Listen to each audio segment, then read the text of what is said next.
Hi friends, welcome to Rihana home food. ఇవాళ నేను బిర్యానీ కోసం కర్రీ ఎలా తయారు చేయాలో చూపిస్తున్నాను. ముందుగా 3 స్పూన్లు నూనె వేసుకోవాలండి.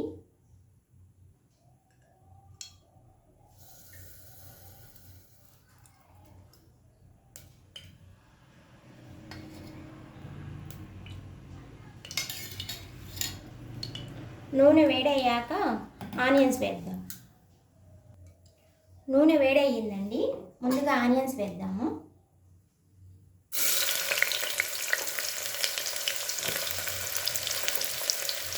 ఆనియన్స్ గోల్డ్ బ్రౌన్ కలర్లోకి రావాలండి. అప్పటి వరకు వేయించుకుందాము. ఆనియన్స్ గోల్డ్ బ్రౌన్ కలర్లోకి మారాయండి. వెంటనే కొబ్బరి పేస్ట్ వేసుకుందాము.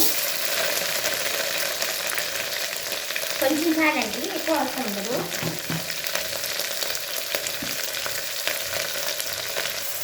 ఒక స్పూన్ అల్లం వెల్లుల్లి పేస్ట్ వేసుకున్నామండి. నేను 1/2 కేజీ బిర్యానీ చూపిస్తున్నానండి. 1/2 కేజీ మటన్ బిర్యానీ ఇది చూపిస్తున్నాను. ఈ కొలతలతో చేసుకుంటే బాగుంటుందండి. అంతా కలుపుకుందామండి. అంటే అల్లం వెల్లుల్లి పేస్ట్ అని కొబ్బరి పేస్ట్ పచ్చిదనం పోయే వరకు కలుపుకొని తర్వాత మటన్ వేద్దామండి. మసాలా వేగిందండి. ఇలా వేగితే చాలు. వేగినప్పుడు ఆయిల్ పైకి వస్తుంది. ఇప్పుడు మటన్ వేసుకుందామండి. మటన్ ముందుగానే శుభ్రంగా కడిగి పెట్టుకున్నానండి.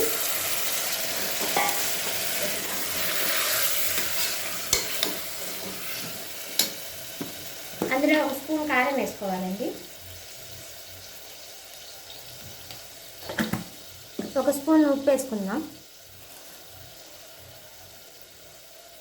ఫుల్గా వేసుకోవాలండి ఉప్పు. చాలండి. ఇది కొంచెం వేగనిద్దాము.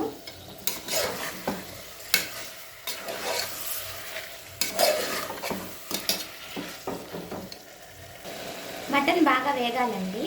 వేగేంత వరకు మనం కొంచెం ప్లేట్ పెట్టుకొని వేద్దాం. ఒకసారి కర్రీ ఎలా ఉందో చూద్దామండి.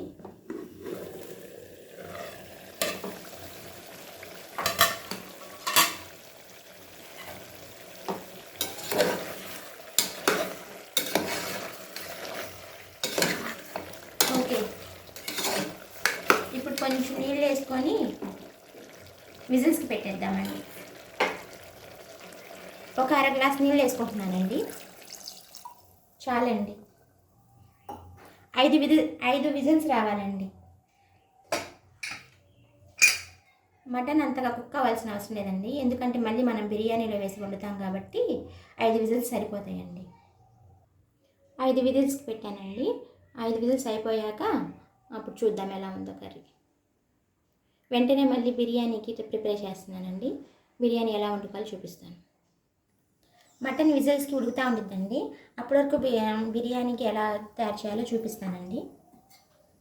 ముందుగా 3 స్పూన్లు ఆయిల్ వేసుకోవాలండి. నేను వేరుశనగపప్పు నూనె వేసుకుంటానండి బిర్యానీస్కి. సన్ఫ్లవర్ ఆయిల్ వాడనండి. ఆయిల్ వేడవుతుందండి. ఆయిల్ వేడవుతున్నప్పుడే మనం ఆనియన్స్ వేద్దాము.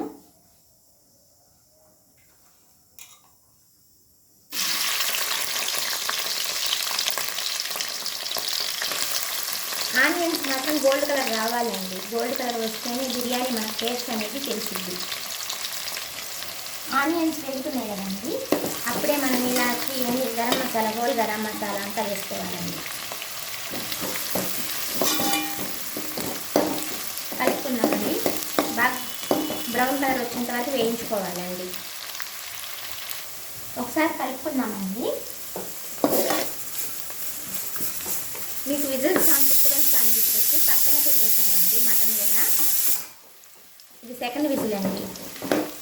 ఇంకొంచెం కలర్ చేంజ్ అవ్వాలండి. ఆనియన్స్ కలర్ చేంజ్ అయిందండి. ఇలా బ్రౌన్ కలర్లోకి మారాలి. మారిన తర్వాత 1 స్పూన్ అల్లం వెల్లుల్లి పేస్ట్ వేద్దామండి.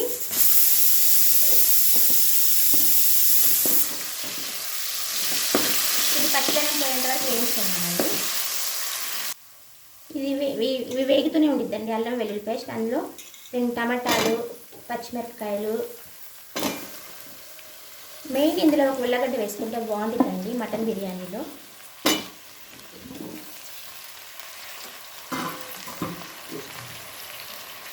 పుదీనా, కొత్తిమీర ఇవన్నీ వేసుకొని బాగా కలుపుకోవాలండి.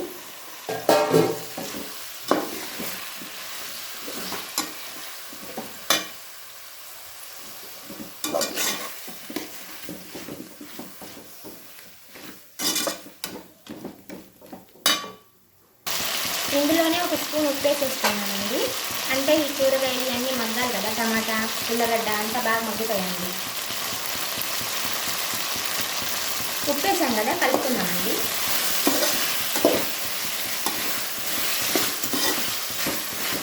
కలుపుకొని అయిపోయాక సిమ్లో పెట్టేసి మూత పెట్టేద్దామండి.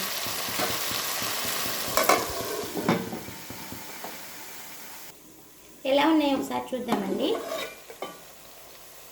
ఓకే, కలుపుకుందాము. ఓకే, టమాటాలు మెత్తబడినాయండి. టమాటాలు ఇలా మెత్తబడినప్పుడు ఇలా అంటే ఇంకా కొంచెం మెత్తబడిపోతాయి. ఇదిగోండి, ఇలా ముక్కలన్నీ వేగాక నూనె అంతా పైకి వచ్చింది కదండి, అప్పుడు పెరుగు వేసుకున్నాము. పెరుగు మాత్రం బాగా వేయాలండి, ఎందుకంటే బిర్యానీకి అదే కొంచెం బాగా టేస్ట్ వచ్చేది. పెరుగు కూడా ఈ ముక్కల్లో బాగా కలిసేటట్టు కలుపుకున్నాము.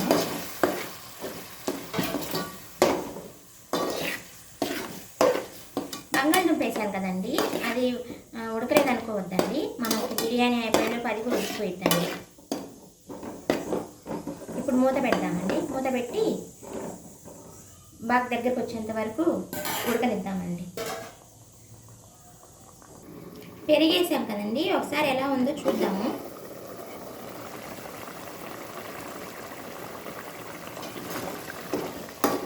ఓకే, ఇంకా బాగా ఈ వాటర్ అంతా ఇంకిపోవాలండి.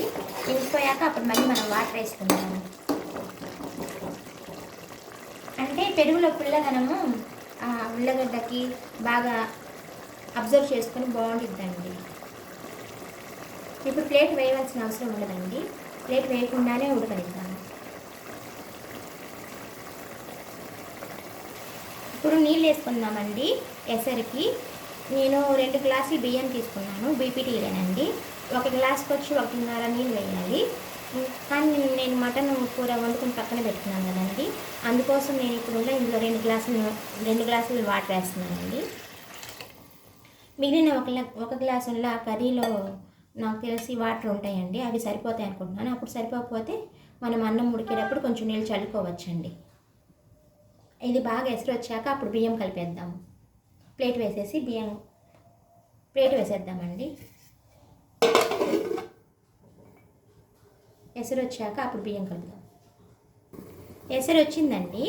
ఎసరు వచ్చిందని మనకి ఎలా తెలుస్తుందంటే ఇలా పొగలు వస్తాయండి.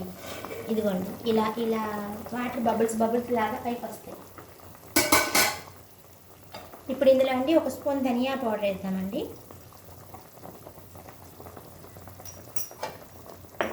1 స్పూన్ గరం మసాలా పౌడర్ వేద్దామండి. ఇవన్నీ నేను ఇంట్లో తయారు చేసుకున్న పౌడర్స్ ఏనండి, బయట నుంచి ఏం తీసుకురాను.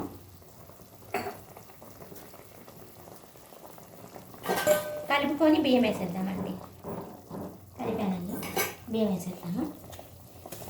బియ్యాన్ని ముందుగానే ఒక అరగంట ముందు నానబెట్టుకోవాలండి, బాగా 2 సార్లు కడిగి. అప్పుడు నానితేనే బిర్యానీ బాగా టేస్ట్గా ఉంటుందండి, లేకపోతే అంతగా ఏం బాగోదు. అది నా ఫీలింగ్ అండి.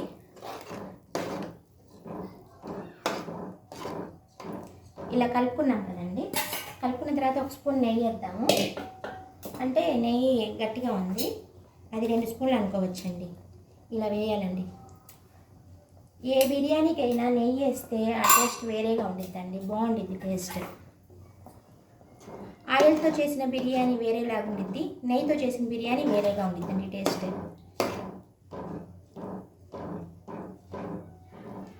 కొంచెం ఈ నీళ్ళు కొంచెం ఇంకినాక అప్పుడు కర్రీ కలుపుకుందామండి. ప్లేట్ వేసేద్దాం. ఇంకా కర్రీ కలుపు ఆపుతున్నాను, ప్లేట్ వేసేస్తున్నానండి. వాటర్ ఇంకినాయేమో చూద్దామండి.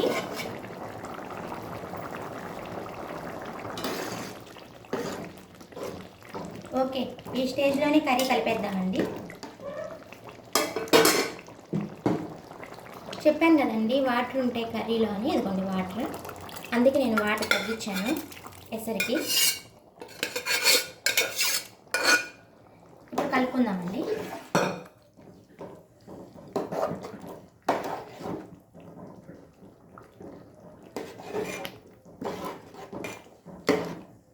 ఓకే, ఒక 10 నిమిషాలు పెద్ద మంట మీద పెట్టి ఉడికించాలండి. తర్వాత ఒక 20 మినిట్స్ సిమ్లో పెట్టి దమ్ చేయాలి. ఇంకా బిర్యానీ అయిపోయిద్దండి. చూపిస్తాను ఎలా ఉంది తర్వాత ఉడికాక. ఒకసారి కలుపుకుందామండి, మూత తీసి ఎలా ఉందో.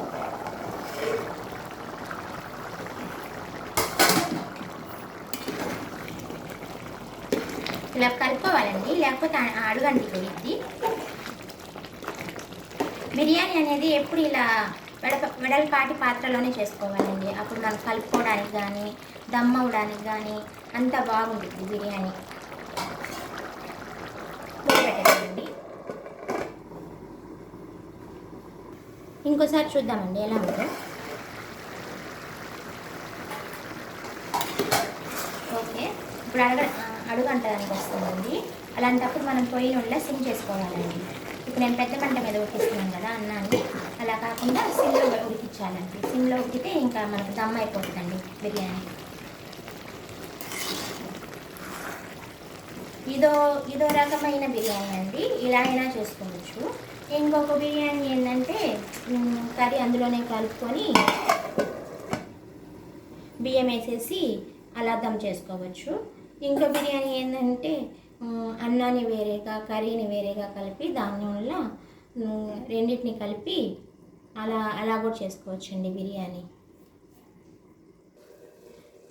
ఒకసారి అన్నం మెతికి ఎలా ఉందో చూద్దామండి. పచ్చిగా ఉంటే మాత్రం కొంచెం నీళ్ళు పడతాయని మీనింగ్. ఓకే, ఇంకా ఉడకాలండి. ఈ వాటర్ సరిపోవు అందులోవి, ఇంకొంచెం వాటర్ చల్లుకుందాం పైనుంచి. చాలండి, ఇలా చల్లుకున్నాక కలిపేద్దాము. కలిపేసి ఇంకా దమ్ పెట్టేసేయడమే, ఇంకా అవసరం ఉండదు. ఏం మనం మధ్యలో తీసి చూడాల్సిన అవసరం కూడా ఉండదండి. ఇంకా దమ్ అయిపోయింది. దమ్ అయిన తర్వాత ఎలా ఉందో చూపిస్తాను బిర్యానీ మీకు.